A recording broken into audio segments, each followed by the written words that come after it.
The Last Guardian has been one of the most interesting games in recent memory, with its release finally almost here. In this video, we're going to be taking a look at 10 things you must know about one of PlayStation 4's most anticipated exclusives. Let's get right into this. Number 1, The Last Guardian was announced a long time ago, and it's been in development since 2007, a year after the release of the PlayStation 3 under the title of Project Trico. But a common misconception regarding the game is that it was in development the whole time. That was not the case. Director Fumito Ueda spoke on this, saying the following. Quote, "There were a lot of technical challenges with this project, and trying to really strive for the best and aim for the goals we had in mind, it wasn't always constantly making progress at a very fast pace. There were times when there was maybe a holding pattern, or elements of it were put on pause. Some things were just completely out of my control at times, and that caused delays here and there." Number 2, the creation of The Last Guardian was partially based on the interaction between the player and his horse in Shadow of the Colossus. As designed, Shadow of the Colossus was meant to create an emotional interaction between the player, the female character that you want to save, and the colossi you must fight to save her. Ueda was surprised and inspired to find more players feeling a stronger connection between them in that game, and he wanted to make this interaction and relation between a human and the creature more of the central concept for his next game, spawning The Last Guardian.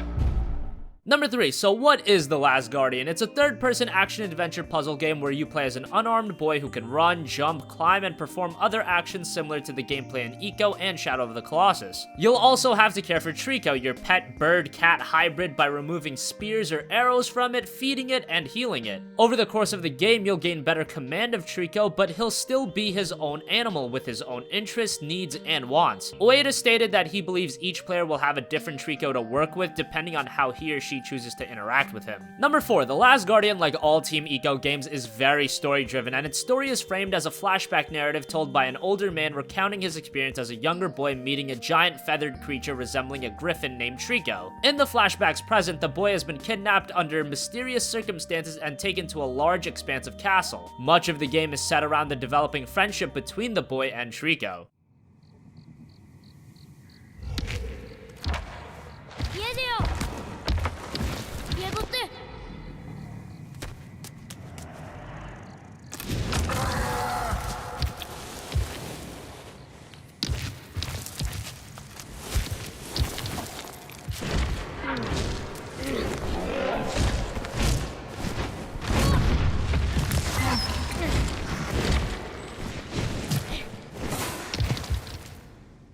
Number 5, controlling Trico won't be based on the simple press of a button. Rather, he's difficult to control. You might need to take several attempts to coerce Trico into performing a specific action. He's driven by animal instincts, and it's up to the player to guide the creature, taking advantage of his natural behavior to complete puzzles. For example, the player may have to have the boy jump to coerce Trico to jump across a large gap. The player may also need to find a way for Trico to sit still in order to allow you to complete a section. You'll have some idea of what Trico's mood is, not only by his motions, but by the color of his eyes, ranging from yellow for a cautious mood to purple representing anger and disgust.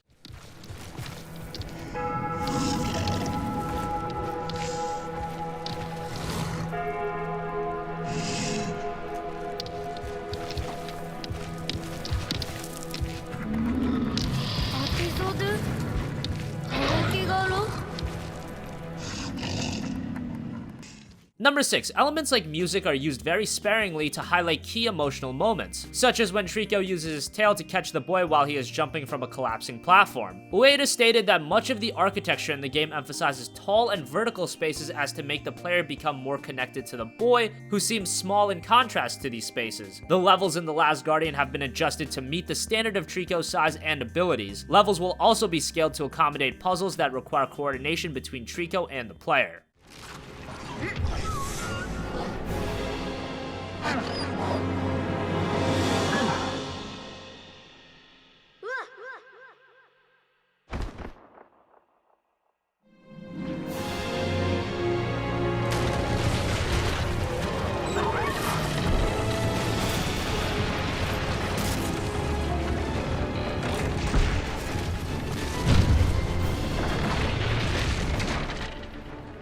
Number 7, the engine for The Last Guardian features a full physics emulator which is different from previous Team Ico games. The engine also includes versions of the previous AI systems used in Team Ico games, but with an advanced interlocking system allowing for a more complete artificial intelligence. Ueda has also stated that the engine renders the effects of wind on each of Trico's feathers, so that should be a pretty impressive visual feat.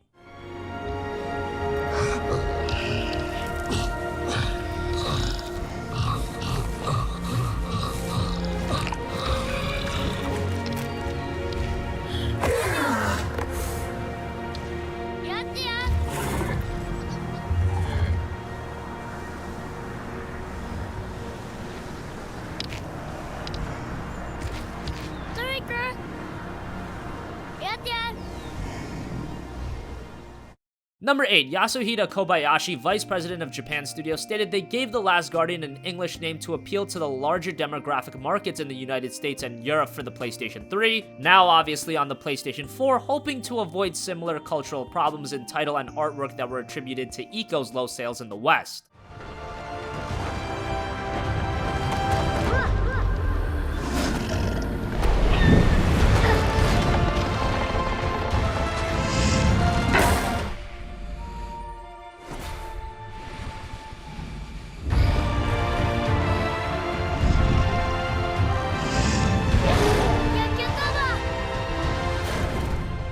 Number 9, while The Last Guardian has been in development for a long time and without a doubt saw a significant evolution through that time, Ueda stated that the final game as of June 2016 still represents the initial vision he had for the game at its inception. The transition from PS3 to PS4 only improved the game from a technical standpoint, but it didn't change how it played. He also stressed it was important during the extended development cycle to keep the question, what kind of game do I want to play, at the forefront, and to remember that the game needed to be targeted to players experiencing the title for the first time rather than the developers that had played through it over and over again. Finally, number 10, when will gamers get their hands on The Last Guardian? The game is set for a release on December 6th exclusively for the PlayStation 4, and at this point I think it'll hit that release date.